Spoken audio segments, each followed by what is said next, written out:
Yan. Napakaganda ho ng bulaklak. Sinya.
Ito naman ang hydrangea.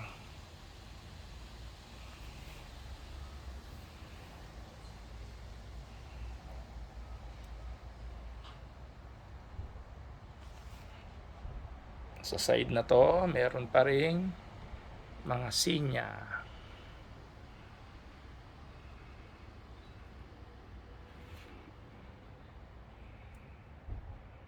Dito naman ay ang rose. Ayan, ganda oh. Dito po, meron ding sinya.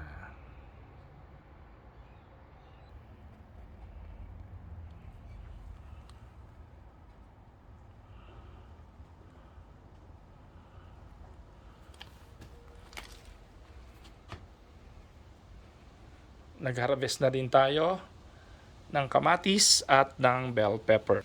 Ito na sila.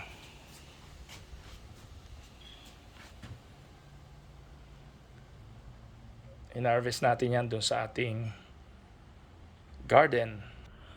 Ito yon, pinagkuha na natin ng kamatis. Ang dami pang bunga oh. Ito yung strawberry. Ito yung onion. Ayan, strawberry. Wala nang bunga kasi patapos na ang season ng strawberry. Ayan. Ito yung ating garden. Jalapeno.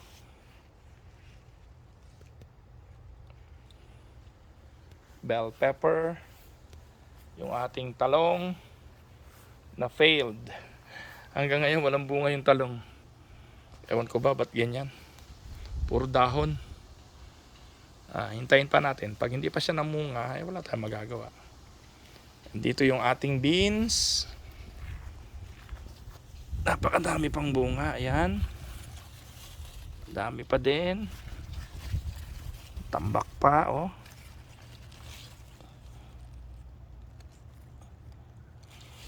Hihintayin na natin yan gumulang at gagawin nating punla. Ayan, hindi ko na pinipitas eh. Ito, meron pa ring mga sinya dito. At yung ating nagtataasang sunflowers na hanggang ngayon ay hindi pa rin namumulaklak. I don't know. May namulaklak doon na hindi masyadong maganda. Nabali pa. Parang failed yung sunflower ko ngayong taon. Ito yung apple na hindi rin namunga this year. Maybe next year yan. Ayan, ito po yung ating yard. Ito po yung ating mga halaman. By the way, yan dito ho, marami pang sili dito.